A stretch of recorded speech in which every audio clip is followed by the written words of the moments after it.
There it goes. Yeah. All right, we push the button, we do the thing. That's how we get the chicken wing. Yeah. We are the Podguyz Podcast, bringing it to you live as we do every Monday night, 10:15 Eastern Standard Time. We are way early, way early. Normally it's 10:15, Tony. What is going on? I know. Look, we have an amazing guest set up for today. We're going to get into who she is, what she's doing here. I'm Tony Kaz. Kevin Neary here. Of course, we have the ever-loving Picasso, the doer of all things doodly, the creator of all things cartoony, the insanely zany Les Barquet. And for all those that don't know what Sparky does here in the show, he doesn't normally talk, but he draws what we are talking about on the big board right there, right? Sparky says hi for all the non-viewing audience. He did put the H and the I together there, spelling it correctly for 172 weeks in a row. Speaking of anniversaries, Tony, this is your I didn't get suspended from Facebook second week anniversary. Holy crap! Oh my God. Jeepers. Claps all around. Just now, for a little update there, he did get suspended for quoting literally what Andy Dick said, and doing in real life in text form. But Tony, we got a Fort Square. We do. We have a very amazing guest this week, all the way from the main streets of Bangkok. Believe it or not. What? Bangkok, Thailand. Of course, the amazing Charity Owens. Thank you very much for coming on our show.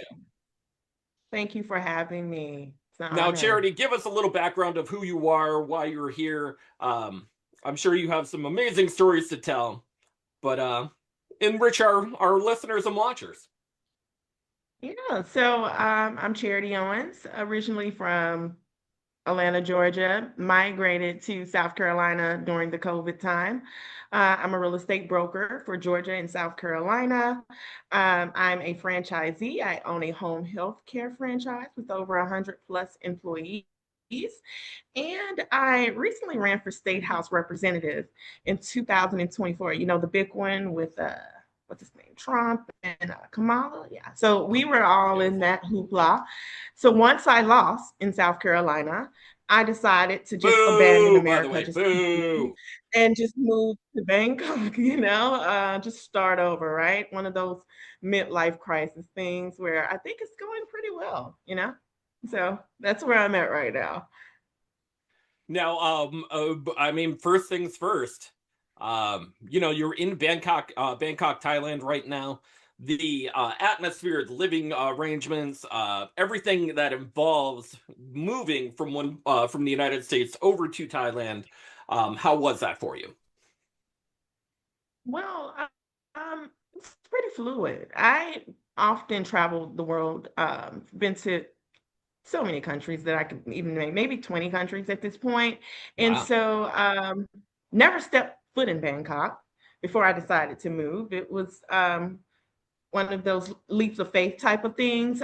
We decided to fly through, we actually took a trip from South Carolina to California, whole road trip, and took us about 2 weeks, jumped on the plane, got to Bangkok, and I lived in an Airbnb, several different Airbnbs for about 2 months, right? Just trying to find my way, figure out which area was the best area to move in. And then we had to go through the whole move-in process. So right now, we have our condo. We're in a condo right above the Bangkok River, right? It's a wonderful location.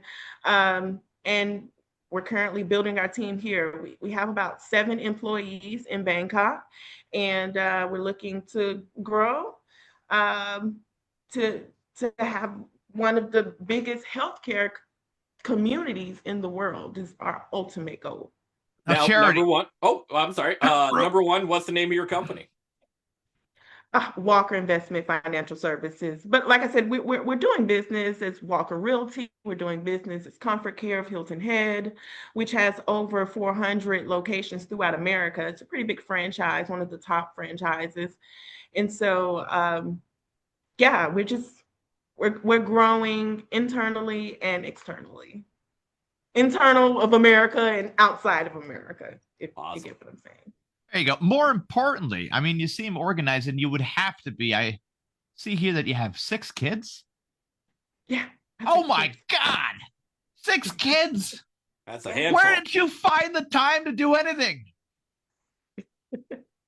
Well, it's a little bit of neglect, a little bit of Got to do that. Yep. you know, So what you do? You send 6 of them on different airplanes and be like, "See yous," pull a Home Alone 5. well, yeah, we have a pretty good internal network, right? An ecosystem. I have a nanny, I have a cook, I have a cleaner, right? And so we're doing what we can, and all I can do now You've is really just made be it though alone. you've really made it though when you got a butcher, baker, candlestick maker. That's the 3 you're missing right That's there true. from the That's true. from the deck of cards of occupational helpers around. At 6 kids, that is amazing. How are they doing? I mean, what are they up to? What are the kids doing? How are you influencing the kids in the future of Bangkok? Are they going to live in America? What's going on? How does that So work? we're down here doing Muay Thai fighting. So Nice, my kids nice. have entered the professional ring of Muay Thai. Muay Thai. Yeah, Very cool. we're out here kicking people's in the heads. And so, I'm encouraging them to follow their dreams and what makes them happy as I am doing, right? That's like And a so Brooklyn guy talking about his Thai. That's Muay Thai. It's like, no, sir, you're a horrible person. Go ahead. I'm sorry. yeah, but it's fun though. It's a really brutal sport for sure. And I get scared every time my son goes in the ring, but that's what he wants to do, and that's what I encourage him to do. We've been on live TV. You know, we're having our fun. That's a lot of cool stuff. It's a very any martial arts, any fighting, you have to have not only the right upbringing with yourself and your husband, you have to have the right upbringing because it takes a certain type of temperament and to be able to do that kind of work. I've never gotten into it. My dad used to have us kids box in the backyard, and now that's called child abuse today, I guess. That's called child abuse. But you said you were doing home health care. So a lot of people's takes on home health care is that it should be strictly taken care of by the government 100%. But why would you feel, with your personal experience right now, why home health care in the private sector is probably better off and keeping the government out of it might be a better idea? Well, I think I agree with the first group. The government should take care of the elderly. We're paying our taxes, Social Security. Once home health care is really expensive, right? It is, yeah. People are paying Of course. $40 an hour to have someone come out to take care of their parents at home, opposed to putting their loved ones into a long-term care facility where they will likely die within the first year. 30% of people that goes to those long-term care facility nursing homes, they die. They die within the first year. That's why I dress my. Really sad. Well, Charity. That's why I dress my grandmother up like the Grim Reaper, so that when he comes, he gets really confused. That's. It's just like, hey, buddy, how you doing? Hey, what's going on? Oh, okay, next door. Next door we go. All right, you're already here. Yeah. Being that take it like the Santa Claus theory. There's got to be more than one. The efficiency, the care, the special attention, the detail is what I was really getting into, besides the actual money, because the government can print as much money as they like. We back up that money with bombs, so we're not running out of any of them, and extreme care can be used. But where extreme care is, I've seen a lot of complacency and extreme comfort from employees, where employees in the private sector, normally they have a just the opposite problem, where they can be fired for almost no reason in at-will states, which kind of sucks in a crazy lopsided way, where it's really tough to find a particular kind of balance. Now, you are a franchise owner, so you oversee a lot of it. $40 an hour for nurses. Everyone wants a raise. Prescription drug costs going up because these prescription drug companies, they are money sniffers. You know, if they see a cost of living adjustment, if they see a cost of living adjustment given to one senior, well, guess what? Your life-saving pills just went up. By the way, we might have also been responsible for your high blood pressure and your heart medication anyways by continuously commercializing unhealthy food with preservatives. Sparky's got something there in the big board. Let's flip it over and calm it down a little bit, Sparky. What's going on? The kid's practicing Muay Thai on the cook.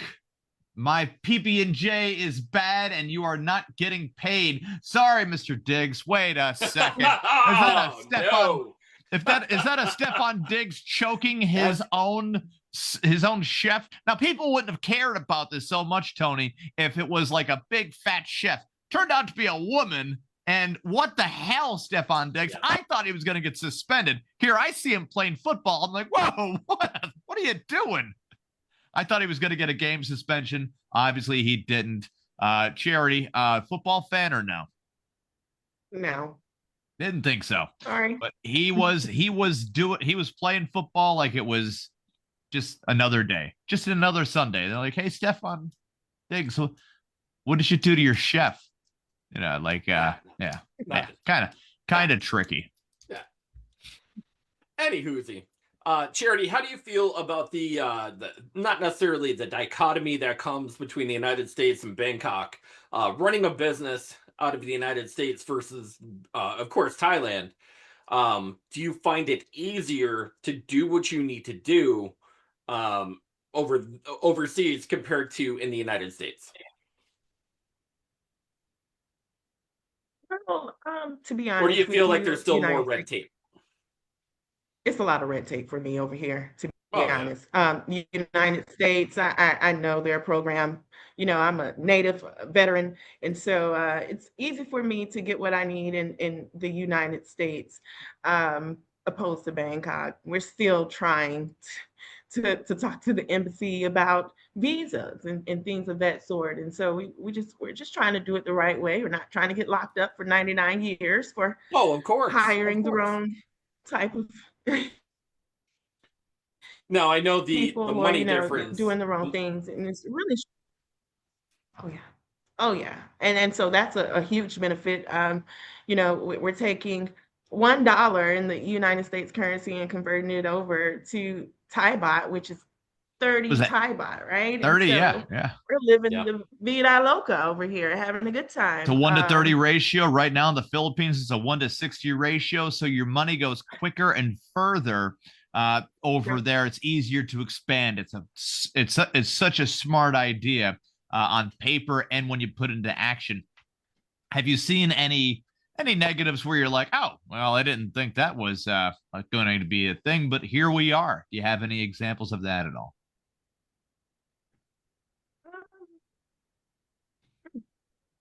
You try to complain and you would think about certain things. I would just say learning the culture, understanding the balance of things, and knowing that this is not my home, right? I'm not from here. And so I should be more open to their way of life opposed to imposing my way of life upon them, right? Being a mother with 6 kids in a condo was a bit strenuous, right? We had the police walk into our home 2 or 3 times throughout that period, just walk in without knocking, telling us that we need to keep the noise down, right? Oh, yay! Right? Yeah. Hi, right? So just the little things and just trying to make sure that we're not being a nuisance to anyone, because I don't, again, want to get locked up or put myself in some type of situation where I can't get out of and having to rely on the US to get me out of those issues. So that's my biggest concern. Yeah, you don't want to pull that card because what was it in was it in Bangkok with the stick that was Singapore. Singapore. Oh, Never mind. I'm Singapore close. caning. Yeah, the Singapore caning. That was a thing. You remember that or no, Charity? Huh? I'm trying to. I don't know how old you. I don't know how old you are. I was gonna say somewhere between 25 and 170. You never know. I'm way off in your age, but you don't have a wrinkle on you, which is just outstanding. I'm looking through your photos. I'm like, and then I'm trying to do like the 6 kids. I'm like, maybe they're all young, but then you're like, no, my one's kicking ass with Muay Thai, and I'm like, the fuck's he doing with your tie? Yeah. That's all right. I have an 18-year-old. I'm 37. Singapore. 37. Like, yeah, just living in another country, it's really hard. Singapore, you go over there, you smoke a joint of marijuana, you're getting beheaded. So you just have to make sure that you are following the rules and regulations. So the weird thing is that so they associate drugs, any drugs, with like they think that that's like the root problem with human behavior, and that's just a philosophy. I'm not saying it is. I'm just saying this is the whole thing, right? So they say that's the whole root of the problem right there. Anyone who's even involved or doing anything with drugs, they're probably doing something much worse, because the majority of blood type over there is universal donors, which when you apply that to being in the one area of the highest human trafficking, now you know where the organs are coming from in that. So if they sniff like, a little bit of pot, to them, they're like, well, that might be 7 kids taken by somebody who might be just also a drug dealer as well, sort of thing. So it feels like a big overreaction, but there's always a step-by-step of how they got to that reaction. And, like that's how we're at right now in America right now. There is a lot of ICE raids going on right now. And then there's 2 sides of the media that also never help, ever help. You got Fox News, which obviously they're leaning one way. CNN, they're leaning another way. Your PBS is like, what do you mean we don't get billions of dollars? Dude, start a YouTube channel. I don't know what to tell you. You've been running telethons how long? Go start a GoFundMe account. You got to be screwing with me. It's like your friend that he needs money every time, and you give it to him every time, and then you're like, hey man, I heard you're doing good now. He's like, yeah, but I still would like billions of dollars. Like, yeah, fucking, I'm sure you would, man. Everyone would. You can get on your own feet. You can learn how to run a business, a public service business. After a while, people want to promote on that channel because everyone gets that channel. State fundings can even contribute to that. It doesn't have to be federal funding, but with PBS, they got used to the money, and then they immediately pulled the plug. They're like, well, then fine, we just don't do it anymore. Well, good. Get going then, because if you didn't do it when federal funding just got pulled, then you never wanted to do it to begin with. Get a YouTube channel, have fun with it, because that's what everybody else is doing. No one's getting their news from you guys anymore.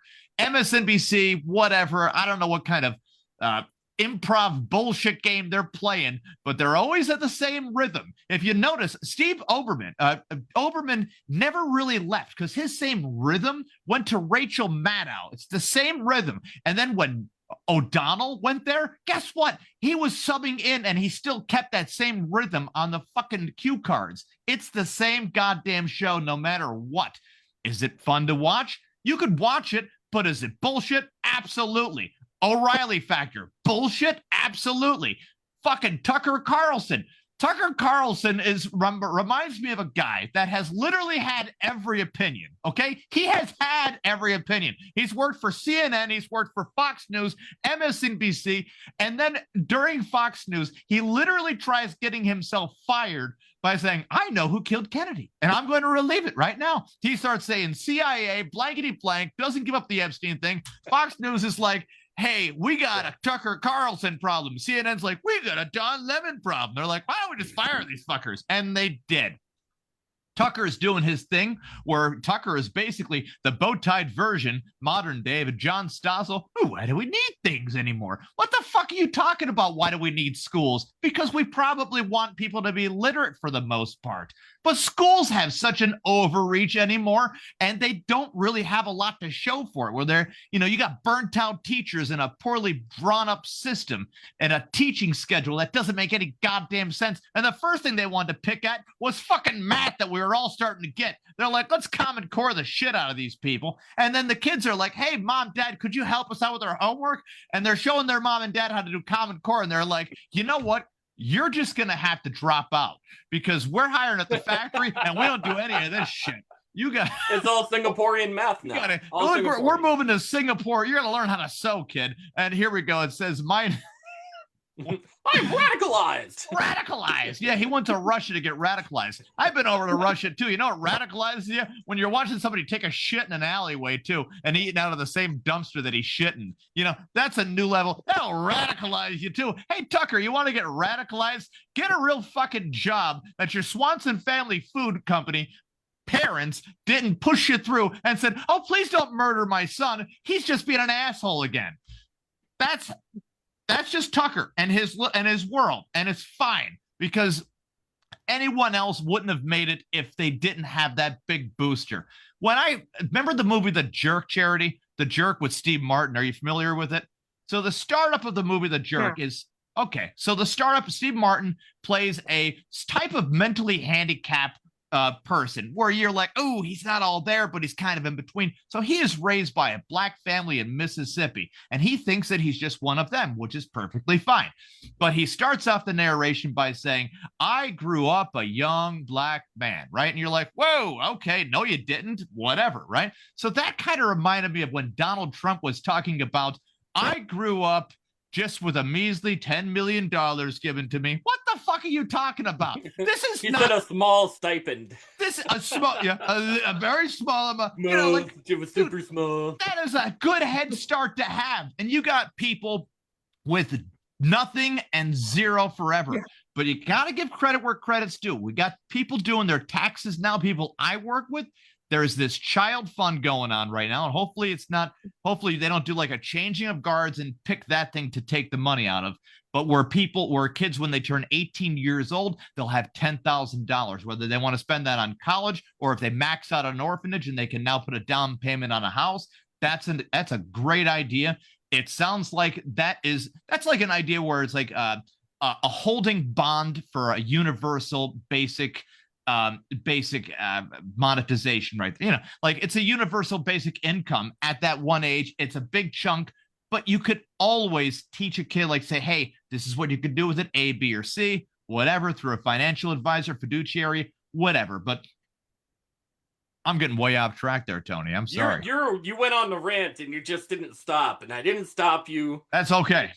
That is. We're gonna rope you back in, though. We're gonna rope back in Charity. I'm roping back in. Sorry about that, Charity. We're roping back in the guest. We're fishing around. Yep, we're fishing. We're going back. Like that rabbit hole you just went down. I really respect that idea that you just came up with. Not sure if that's a new one or on the spot. No, that's actually something you thought about, but I like it.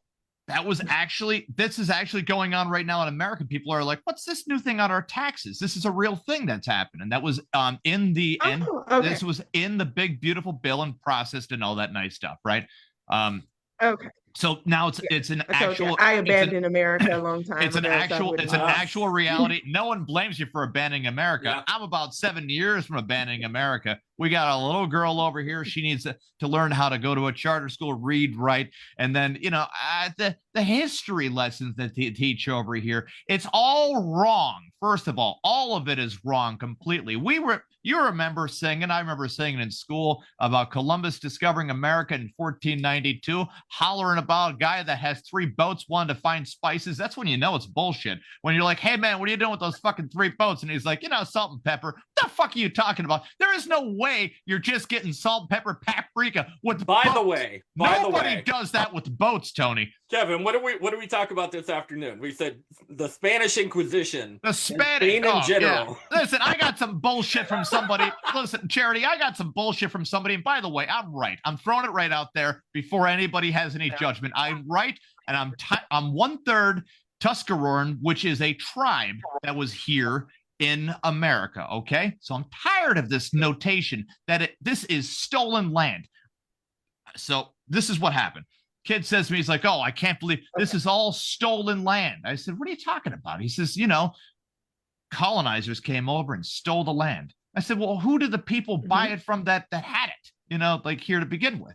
He's like, "Well, they didn't buy it from anybody." You're goddamn right they didn't buy it. It is not stolen land. You fight a war, you conquer certain pieces of land, and then you agree from that point on. Is it barbaric? Is it poor behavior? It's a lot of negative things. Absolutely. But what it's not is it's not stolen. You break into somebody's house, you steal something that they bought. That is theft. I'm tired of an accomplishment. That is stealing. It's an accomplishment. And he says, you won't see that from any other. This is what he says. He says, you won't see that from anybody else but white people. I said, holy shit, man. I said, have you ever heard of Spain? Because they went buck nutty in the whole world. I'll give you a nice example. All of South America, by the way, never spoke Spanish until the Spanish came by and conquered land and said, hey, all of it, you guys are going to be there. There were 4 countries in Mexico. There was Italy, England, France, and Spain. Okay. That was the original melting pot right there. And then they lived amongst each other with certain native tribes. This wasn't just some kind of cartoon bullshit where we came over with George Washington and said, this is our shit, and started blowing fucking people up. That didn't happen like that. There was an integration process. Hell, there was 13 presidents before George Washington was even president during the Continental goddamn Congress. But this Charity, is the conversation I'm trying to have with somebody that just throws it out there. And then right when he gets backtracking, he says, well, ICE is trying to get rid of everybody. So what the fuck? You can't just go from that to ICE is trying to get rid of everybody. Are you out of your mind? I've been through the immigration process. It is tedious, expensive. There's a lot of bad stuff about it, big time. But what it also is, it's accommodating to late paperwork. It is very accommodating to late paperwork. And I mean, they have 18 different stages of late paperwork for people that want to make sure that their shit's together. Also, police are not perfect. There are some imperfect people with badges out there, and then there are some holy shit, this guy needs a raise sort of badge out there. Yeah, I've run into a very happy McDonald's worker where I'm like, oh my God, I feel like I'm actually getting 100% real beef sort of thing. Quality and then there's just the opposite scenario right there. So everyone isn't out to just be an asshole and fuck up their jobs and be like, oh shit, wrong guy sort of thing.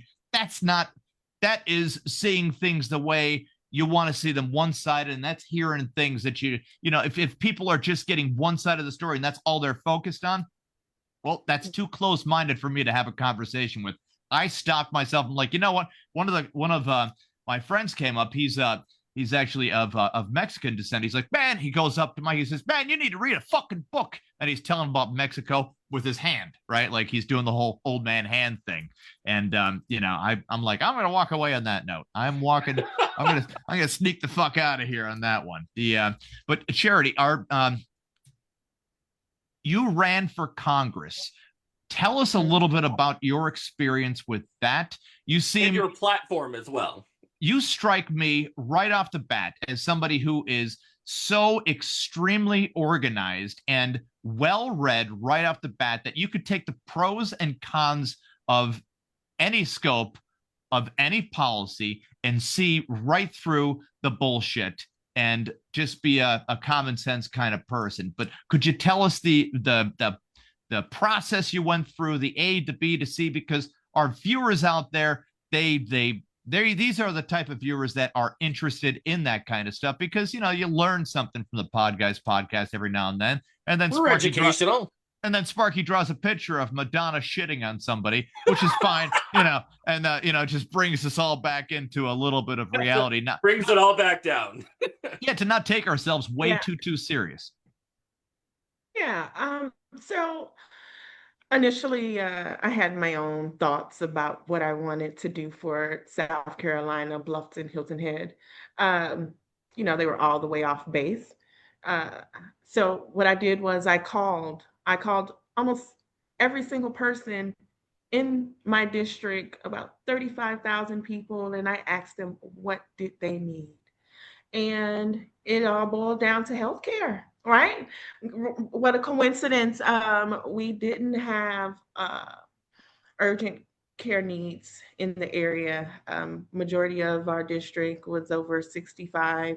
And, when they are having heart attacks, they're having to get in the ambulance and travel 45 minutes away, right? And so there's a major discrepancy in our area, in our district, and just wanted to help. Another thing is that South Carolina is number 49 in the national school ranking, but we're number 6 in all around gun deaths, right? It's a little upside down. And so, we wanted to improve our schools. The children are future. And so we wanted to kind of concentrate on that.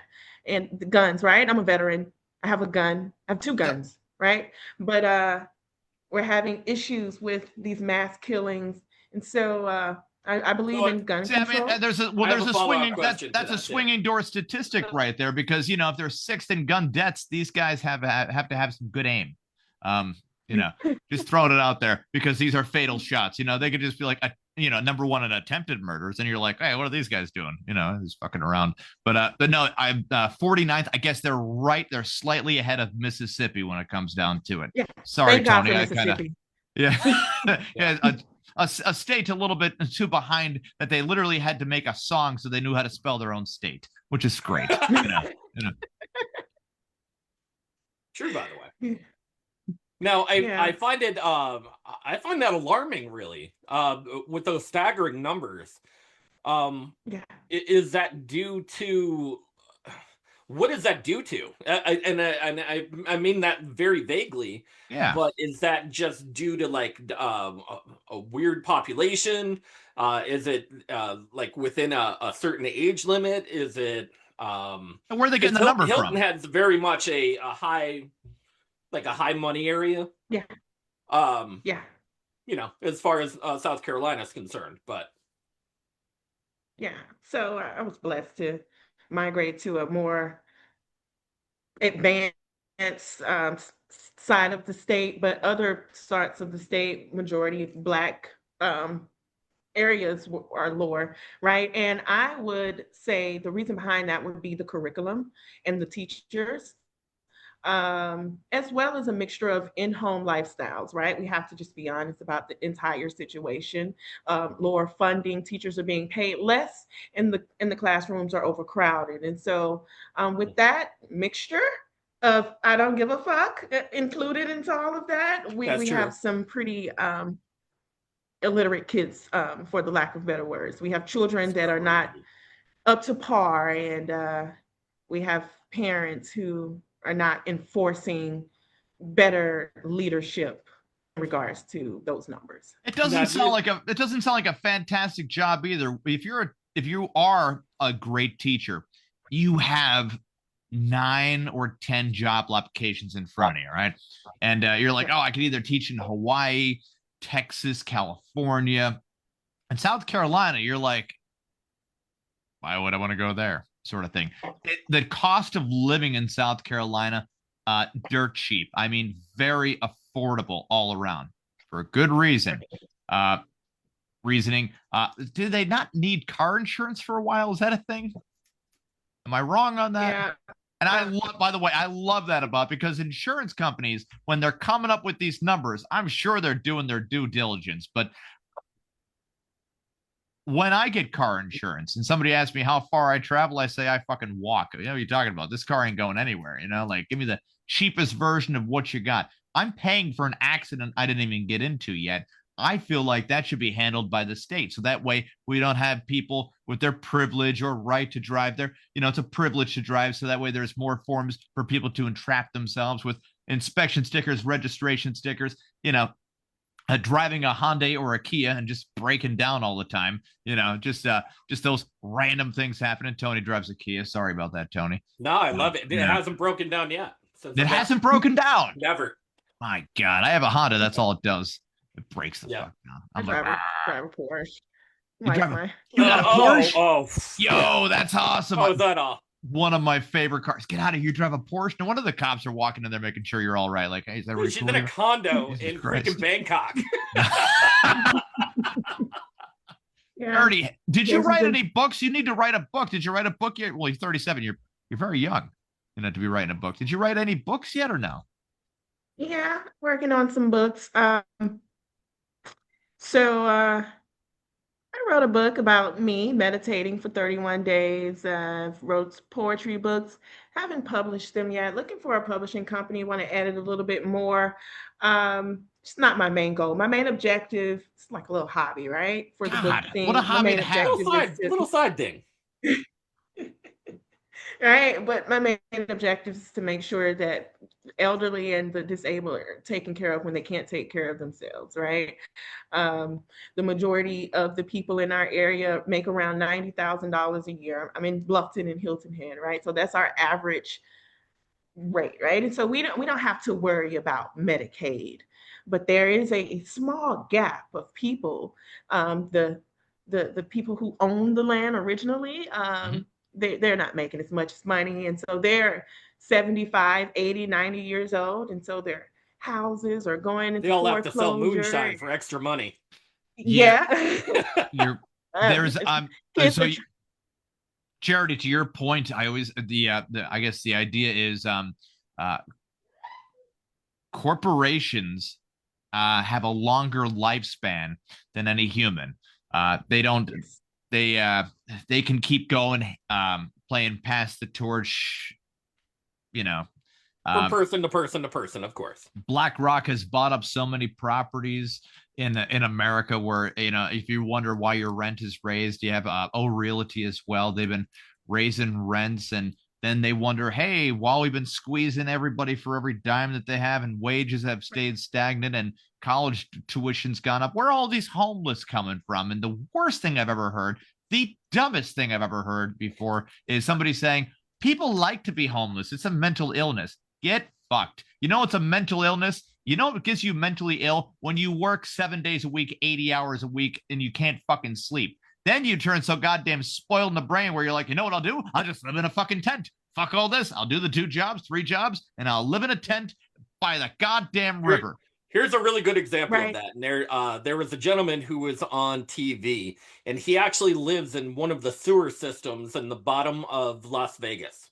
Yeah. Now, I don't know if you've ever seen these people, but there is an indigent group of people, probably ranging in about 100, believe it or not. Yeah, that no, you're live right. in the sewer system below Las Vegas. I think they had a name for them way back in the day. They were called the Moors.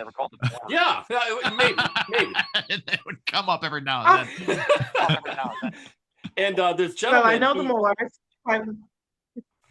not quite the Moors, Not the Moors. but not the Moors, but very, very similar. And this gentleman was talking about how he had a position as a head chef for one of the casinos, of course, in Las Vegas, and he was making a 6-figure salary. And he said, "Yeah, man." He's like, all of a sudden, I just made one big accident. I made one big mess up, and he wagered one of his paychecks and lost his house for gambling itself. So he said, I turned to the sewer in order to kind of make a living and kind of do what he needs to do. And now this guy's sucking out dirt from in front of gold pawn shops, and in front of like these casinos, so that he can pan out the gold shavings and diamonds and rubies and stuff that he would find in the sidewalks in order to make money to eat. World needs dirt suckers too, Tony. Sparky, flip that around. I'm just saying that there are people out there like that.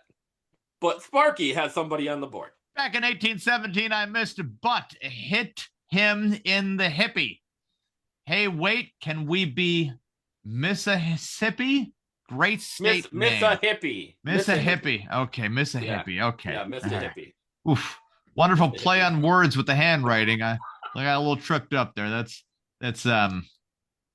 That's I good want to get stuff back there, into Sparky. Charity's stance and for her politics in general, because we Absolutely. had talked about some great stuff even beforehand. Yeah. How do you feel about term limits for the government itself, Charity? Well, I absolutely believe that no one person should be in office for over a certain period of time. Now, what that period of time is, we have to come up with a solution as a whole. It takes a few years to implement policies and to make a real change. And so I And my definitely question agree is with why? why, and it's because of the system, right? Boom. Just The system yeah, sucks. yeah, And I've it talked does. to other representatives, and I've talked to senators for my job. I interact with a lot of people, and I talked with a former House of Representative member, and me and her had a great conversation about how there's a tit for tat system in politics, and unfortunately, it takes years to do that tit for tat system for you to actually get ahead with your ambitions of doing better for the people. I have a different take Right. on this, and it's a very unpopular opinion, but it's a little twist. Okay. Okay. I would say stay in office as long as possible, but on the contingency basis that you are on a term limit from your donors. Your donors are only allowed to donate to you for 15 years. Anything more is bribery. Can we call it that? So any more than 15 years of donations, whether it even be from a commercial or whatever, that should be counted as bribery. Anything more, because the politicians, you can get a good one, right? But then they get really spoiled because they keep getting money, donated to them constantly. Super PACs are crazy. It's a tough time, right? And then if you are reelected, you got to get on that phone and keep, hey, I wish you could vote for me, blah, blah, blah. You turn into a bad furniture salesman, only you're selling yourself while sitting in some uncomfortable chair in Washington, D.C. So I think there should be limits, yearly limits on who we can donate to directly. So that way, if somebody is at their end of 15 years and they're going on to 16 years, right? And they beat the person that was getting the donation money anyways, then we got somebody that isn't bought and paid for anymore officially. And all it took was 15 years. Hell, make it 10 years for all the fuck I care. It's just when you see somebody who's capable, like say it's an old guy, right? Fixing furnaces all day. You don't want to tell him, hey, pal, your term limit's up. Get out of here. You ain't got no reason to live now. But if sometimes you'll find the most experienced lawmaker can know, like people, you don't want like a bunch of sneaky scumbags just waiting for a good crew to just die off or be forced to retire. And then they get to do their scumbag bullshit, ever so articulately, their scumbag bullshit, right? I think that's legal jargon for fuck around time. But anyways, and then there's a lot of wiggle room in between, Kevin. I mean, but even the fact that like you may receive a phone call one day from, let's say, Tom Williams, and he's like, hey, you should probably move yourself to New York because the congressional seat of 116 or whatever 128 is opening up, and you should move your family to that area in order to get that congressional seat. Oh yeah, people are stuck in areas, and these Republicans and Democrats, the both party systems, they are looking at these areas, nothing more than a demographic sort of thing, and to just push and to put a candidate out there that by many polls looks appealing and will say the things that need to be said. Then love it on the string theory. You strengthen your odds, pump a little bit of money into the idea, and you might have something going on. We had we had situations like that happen throughout history. We had most recently Dr. Oz versus Fetterman, and Fetterman, I voted for him because he at least said that he was going to debate, and that's a nice thing to do after you take a stroke. He didn't have to. Hell, by the end of it, they're like, Mr. Fetterman, what would you do about fracking? And he's like, bananas. And you're like, whoa, fuck, man, this guy ain't ready for nothing. Holy shit, something's a little off. Hell, his closing speech was, I'm the candidate that is for people that got knocked down and then got back up again. I'm like, motherfucker, are you quoting Chumbawamba? What the hell is going on here? Get knocked down and then got back up again. Dr. Oz gave him that look where he's like, oh, shit. You have brain damage, sir. I'm a doctor. You shouldn't be here. Anyways, this is going to turn into a hour-and-a-half Dr. Oz commercial. Strap yourself in. It's going to be a good time. And everybody's like, whoa, Dr. Oz sounds very reasonable, which he didn't pick. He didn't. Oh, Chuck Grassley, 44, 40, 32. There's the scoreboard Sparky's got. Chuck Grassley was the Iowa senator that wanted there to be a mandatory fine, a mandate in the healthcare bill, the affordable healthcare bill. Now, here's a fun fact. The affordable healthcare bill is, and Charity, you might know this, identical to Bob Dole's plan in 1988 to 1992. A Republican. He ran on this for years and years and years. The Clintons had a different plan. They had that card commercial. If you remember, they had a commercial where you would get a healthcare card where even if you didn't have insurance, you would always just have that card anyways. No fine, no worries, much better plan. Of course, Newt Gingrich wanted to be a horrible scumbag and just throw a whole bunch of money at commercials where somehow husband and wife are sitting at a table, right? Oh boy, this is a great commercial. They're sitting at a table and they said, oh my God, we're going over these healthcares and this healthcare sheet. And boy, would it be better if we just had a choice? Remember when choice was a thing? And I'm thinking to myself, no one the fuck does that. No one gets at a table and they're like, honey, I know what you're thinking. Let's go out and have fun tonight. Instead, we got a table full of healthcare options to go over. I know, light the fucking candle. Nobody does that. That's not a feasible thing, but it was a well-produced commercial enough where people could imagine themselves as a better person, a more responsible person. They could imagine themselves as that couple right there, even if they're single. They're like, that could be me discussing healthcare with my wife. If I wasn't such a piece of shit every day, that could be me. You know, I could be doing Welcome that right to now. America. And you know what the worst part about that situation is? I would have the same problem they're having. Not enough choices.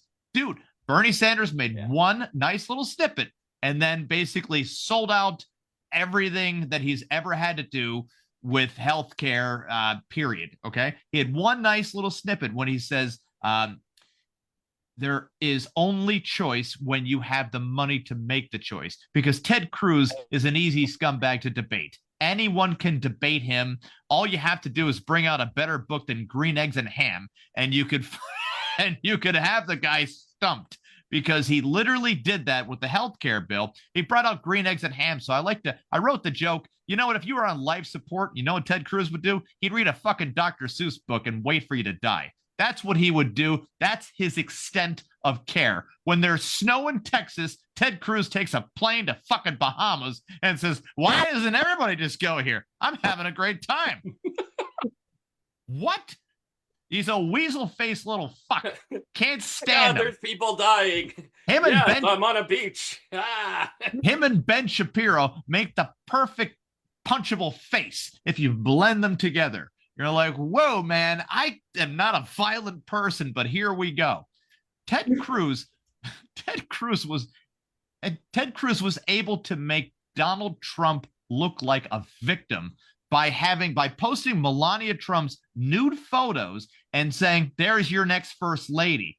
And that's a scumbag move to do. Are you telling me that her profession as a model while doing a nude is a whorish act? Do you see her sucking a dick up there, Ted? What the fuck is wrong with you? Here, Donald Trump has an articulate response back, and they say, hey, Don, he's going to freak out. Hey, Don, what do you think about Ted saying that? And Donald Trump said, oh, well, it was art she was doing, and she's beautiful. Holy shit. What an adult response right there. And he says, by the way, I've seen Ted Cruz's wife. Looks nothing like Melania. And then he tried playing victim. He's like, you leave Heidi out of this. Ted, get the fuck going. All right. You're the one that started this little kick up in the dirt. You know, Ted Cruz is the kind of, we know who Ted Cruz was in school. Okay. This is who Ted Cruz was in school. He's the person fucking snitching on people. And he's like, I don't know why everybody hates me. Fuck you, man. Everybody hates you because you're a dirty little snitch. He would have fucking sold out Spider-Man. He's that guy in the movie. We know it. Sorry. Hate the guy.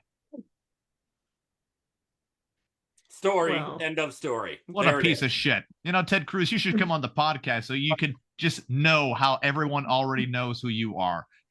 Go hang out. Already, not to name names, but being in politics as you do or as you were, was there anything in particular that you hated that you had that was such a hard pill to swallow that you had to do that was just like, ugh, I need to do this, but I don't want to, but I have to?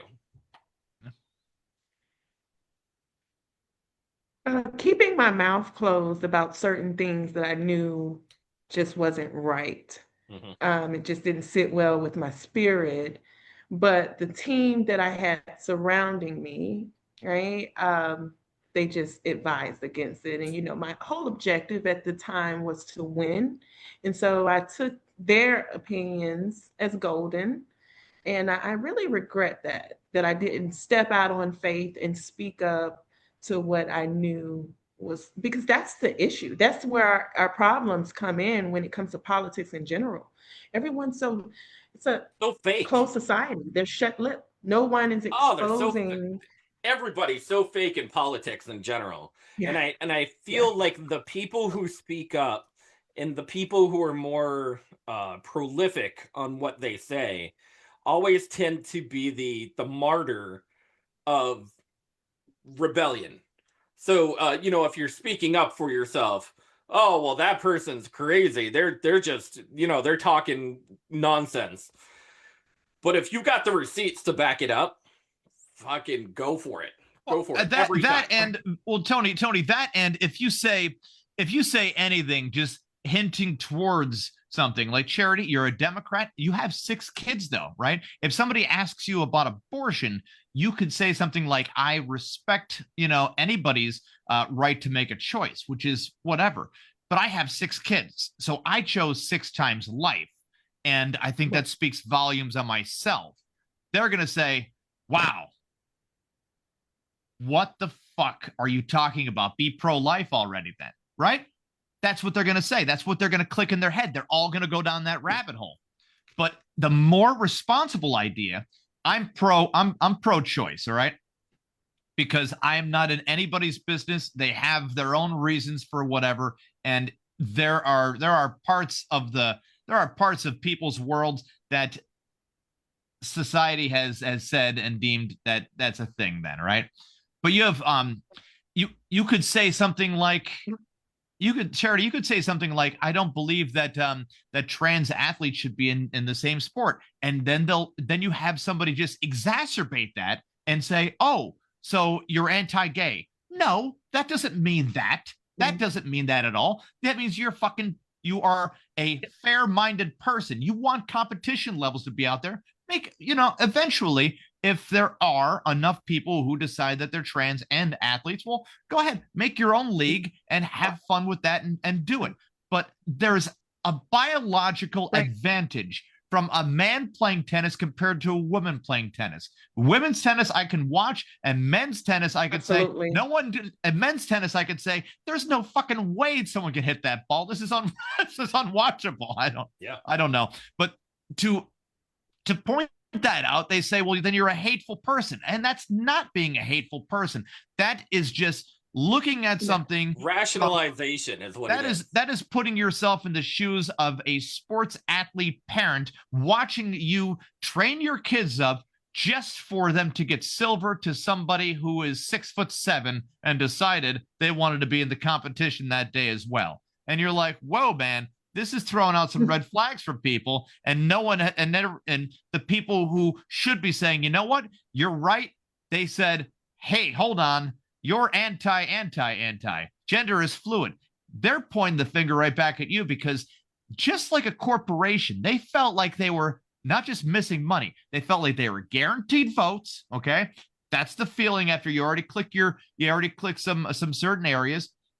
They felt like they were guaranteed votes, or we'll call it money. And then they said, you know what? I wonder if we could have a whole new demographic to also represent and make sure we get that vote guaranteed as well. And getting that vote guaranteed as well while taking on some non-common sense areas alienated another part of the base big time, where people that are Democrats were just like, why is the person who is speaking for the unions at the Republican fucking convention? Why is he there? And Kamala Harris, I guess she said to him, oh, well, get on board. You better get on board or whatever the hell. By the way, yeah, bad idea, big time to just say, okay, Kamala, get in there. You got to primary people. It felt like it felt a lot rushed, big time.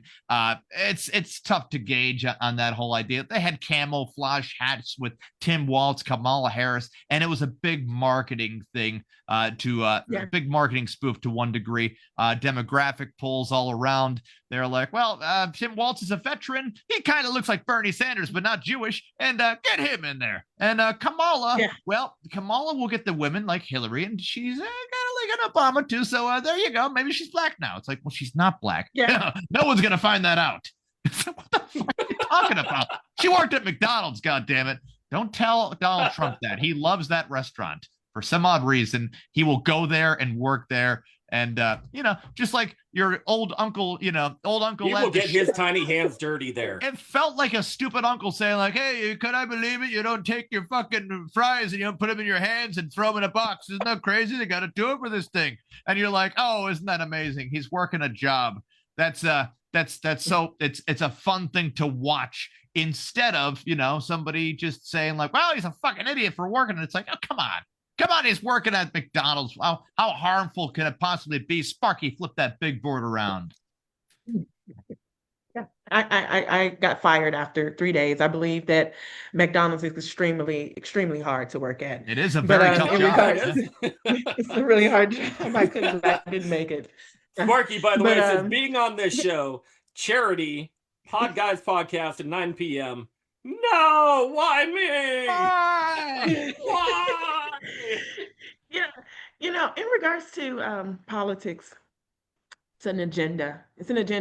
The only thing is that in 2024, the Republicans had a better agenda. They did it better. They had it all. Right? And it worked. It worked really good. We were scrambling, even behind the scenes, right? They have these pinpoints, there are these talking points that they want us to focus on, but I do not believe that it's actually resonating with the people. The constituents were like, what are you talking about? We need better roads, right? We need more hospitals. Are you talking about men's and women's restaurants? So they were out of touch. And I just pray that this next election coming up, that we find more balance and more authenticity. We actually need to connect with our people to see what they need, right? Opposed to coming up with our own abstract thoughts. Like you said, we're targeting certain bases, LGBTQ, the Blacks, the Latinos, the whites, the hippies, all of these different demographics. You see the way that MSNBC was covering that whole entire election. This is. I mean, you were in the thick of it there, Charity. So what language they were using. I was offended. I'm like, holy shit. If I ever use this, I do stand-up comedy. If I ever talked like that on stage, I'd be known as the most racist fuck around, because you would. this is how they were going. They were saying like, all right, so we have educated whites over here. Now they might be voting for Harris. And then we got uneducated blacks over here. They're probably going to vote for Harris too. And the educated blacks, guess what? They're voting for Trump. We don't get it why, but the exit polls are showing. What the fuck are you talking about? Why are you call? There it is, Sparky. Sparky got the crayons correct. He called every state correct that he did. That was Sparky's map, and no one picked up on it. I said, Sparky, that's a lot of red going on there. He's like, yep, that's what's gonna happen, and it did. And it did. But the language being used is kind of offensive. I think we need to get to a point eventually. And it'll almost happen. I mean, it might not, because there's a lot of bad players involved that count themselves as good players. For the love of God, Al Sharpton was on, what was it, the Downey Show for the longest time. So it was basically it was basically Donahue on steroids. Have you ever seen the Downey Show before, Charity? Oh, Okay, so this is Yeah, where if you're Donahue wondering, is very much like Maury Povich, very much like so it's kind of like a oh, so it's okay. kind of like Yeah. Jerry Springer, right? This guy Downey, he was not Robert Downey, but he was an old like 50s singer or whatever. He tried getting into that, but the whole thing was gone. And then he had a pitch where he could play this talk show host who was just out of his fucking skull sort of thing, yelling at people, smoking cigarettes, blowing smoke in their faces. It was something to watch where you're like, what the hell's wrong with this guy?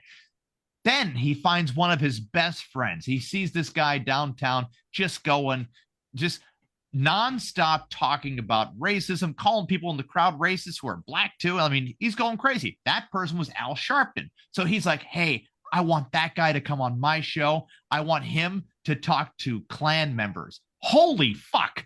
And they found some real Klan members and real Al Sharpton, and it got Jerry Springer wild sort of thing. And I'm not talking like, oh, hey, we'll keep them over here. He's like, get them as close together as possible. And he's getting in there, asking them questions like an asshole, too. It's the most obnoxious TV you'll ever want to see. It is a great thing to watch if you want to watch the invention of clickbait, okay? Because this is how they lured people in, where, you know, people are like, we're smarter there was than Donahue, Geraldo, there was the chick with the red glasses. Oh yeah, Sally Jesse Raphael. Raphael. And don't forget the Maury Povich, where they're like, all right, in this envelope, we are going to find out if that man who's the father. And Of course, clickbait TV. I feel like the main constituents of Republican versus Democrat in general have, and you're absolutely right, they've lost touch of what they need to do and who they need to talk to. But I think society in general has also come to a point where there's too much diversification in between the steps in order to classify. And it's not a classification of people. It's just the reaching out to people in general. Nobody knows how to talk to somebody. You have all of these not necessarily kids, but teenagers, people in their 20s and 30s who have disassociated with society as a whole. And I don't know if you've ever seen these particular kids, but they are it is crazy to have a conversation, if you can even have a conversation with any of these people. Now, that's the type of people that you need to pull to the polls as well. And none of the younger generation in between 20, 30, 40 are coming out to the polls in high numbers. And even back from the Obama days, where Obama really nailed a demographic. Now, he nailed the demographic where he would go out to colleges, he would go out to high schools, he would go out to certain areas, and he would pull that particular generation to come to the polls and vote accordingly. Right. But you've never seen that after that. Anything after Obama has always been a generalized, hey, we should probably get the white classification, the black classification, the Hispanic classification. Well, if you're looking at it like a political roster setup, okay, the Democrats had a better roster at that point. Hell, you had John Edwards having an affair on his wife with the person that was cutting his hair, and they were like, "Do you want to run again?" Because he was that charming of a guy. You had Hillary Clinton, right? She was running. Right. You had you had O'Malley from Baltimore, which he was a pull string doll saying fucking 3 different phrases. And then you had Barack Obama, up and coming, young, ready to roll, doing his thing, right? And on the other half, would you have John McCain? What are we doing here? You're doing John McCain? And then when John McCain had the chance to lock it up, and I mean, this was the vice presidential candidate you need to get a little right. And this is the one that you pick if John McCain. You pick Tim Pawlenty from Minnesota, and you lock that shit up, right? You secure some votes. You secure Wisconsin. You secure maybe Ohio guaranteed or whatever. You get somebody like that. But instead, he picked Sarah Palin. God bless her heart, okay?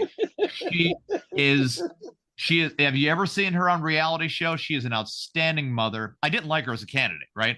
I'm like watching her as a candidate. I'm like, who the fuck vetted this? What the hell is she saying? I went to the Avoca Airport, Charity, okay? I went to the Avoca Airport. She was there, and she's waving, and I screamed, "Hey, Sarah, can you see Moscow from here?" Because we have Moscow, Pennsylvania right up the road, right? It's right up the road. So she screams back. She says, "Moscow's not in Pennsylvania." Right. So then you have the crowd. You have the local crowd yelling at her. "Oh no, you go up 115." It's right there. You know, you go up 115 about 5. You know, people shouting directions at her, and she's like, "What?" Yeah, you'll see that from your private plane. She's like, "Okay, we gotta beat them." You know, going on like that. Yeah. John McCain's biggest enemy was himself at the end of the day. And Mitt Romney's biggest enemy was having identical policies as Barack Obama, because they're basically both center right. He has the same healthcare system that he agreed with before with Bob Dole. His father agreed with Bob Dole's healthcare system. Barack Obama in Kansas learned about it from a whole Bob Dole candidate sort of thing. So it's not too far from the tree where these guys are practically the same person, politically speaking. And then it turns into a race and religion thing. Oh, do you want the white Mormon or the guy who just killed Osama bin Laden? And you're like, whoa, what did he do? Oh, yeah. He said, fuck everybody, and we're going to kill him. Like that sounds like suspicious timing. Oh, it is. But he did it, you know. It's we've right now, right now we're dealing with this contrast that you have to have a contrast, right? An extreme right, extreme left. And so that's why we're concentrating on men's and women's bathrooms and abortion rights and all of these things, right? Opposed to things that are actually concerning to the general public. That's why it's so vague, because they're having to stick to these talking points, such as abortion rights, right? Instead of focusing on healthcare and saying that abortion can be strictly for women who may have some type of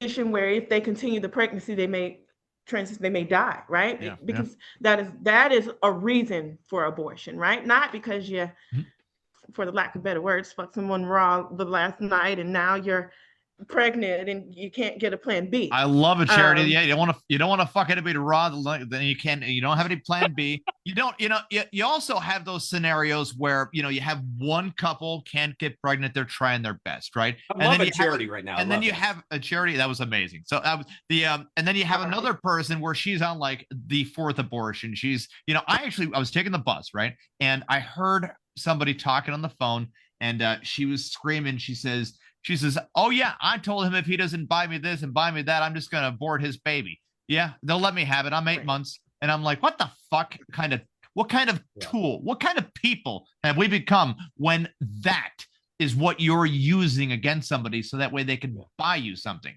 You're no better than who you talk about hating, where you're like, oh, those billionaires sure are greedy scumbags. Meanwhile, you would do anything to get screw somebody over for the assistant manager job at a Burger King. It's the behavior that is really tough to get out of people, because it's been rewarded too much when they're like, I like that person, she's ruthless as fuck. It's like, dude, and that's kind of a reflection on what we are as a people, almost. Well, Kevin, as a people, I think you get to a point where, much like a lot of people, you need to wrap it up. Just wrap it up before you tap it, because wrap it before you tap it. Wrap it before you tap it. Words of wisdom, Ludacris. Words of wisdom. Thank you, Ludacris. This anti-abortion message was brought to you by Ludacris. Too fast, too furious. Today's show is brought to you by Plan B. Today's shows, not Paul Walker, but you have Walker and Associates, right? That's Walker. What was that again? Investments. Walker. Okay, yeah, not Paul Walker Investments. Walker Investments. Yeah. Yes. Yeah, and it's always a good choice. You want to have So with a name like Charity, though, real estate, author, Muay Thai kickboxer. That's got to be a tough fundraiser right there. Charity, Yeah. you're already. Yeah, I mean, they're like, I already gave to Charity. No, she's a person. Business owner. I mean, Charity, what do you not do is the biggest question to end our show. What is it that is on your agenda next? What's on my agenda next? Currently, we are opening our first group home, which will house the homeless, as we spoke about earlier. That's really awesome. Yeah, we just purchased our first home in Beaufort County, South Carolina, and we're just trying to get these disabled veterans, mental health patients. I have a visitor, sorry, and disabled individuals. You should bring the little one into the picture. That's okay. I see him right behind you. He's hiding. Yeah, so that's our goal, is to house the homeless in South Carolina and expand. That's amazing. That's amazing. And you're doing it from half a continent, or not a continent, half a world away. Yeah. We currently have people working in California, South Carolina, Georgia, the Philippines, and not Beaufort County, but also Bangkok as well. And so we're just expanding day by day. I love it. Love it. If you had to bring one particular set of advice to somebody, what would your advice be? I know it's a tough question. One foot in front of the other. Take it day by day. Take that, feetless people. Take that. Yeah, you feetless. Only share your vision with people that can help you. That's Take that, Ray Charles. No vision. Yeah. No footless blind people. Yeah, get out of here with that. Yeah. We don't need to get out of this town. We're gonna have a sheriff from Rambo pick you up, drive you. Yeah, we have homes for you in South Carolina, though. Brian Donaghy, that by the way.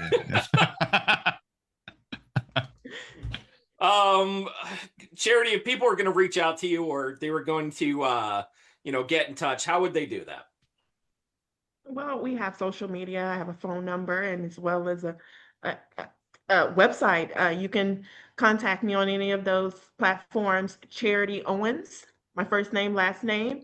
So my social media platform, as well as my website is Hilton Head at comfortcare.com. That's my email, right? And then we have Comfort Care under Hilton Head. We have over 400 locations throughout America.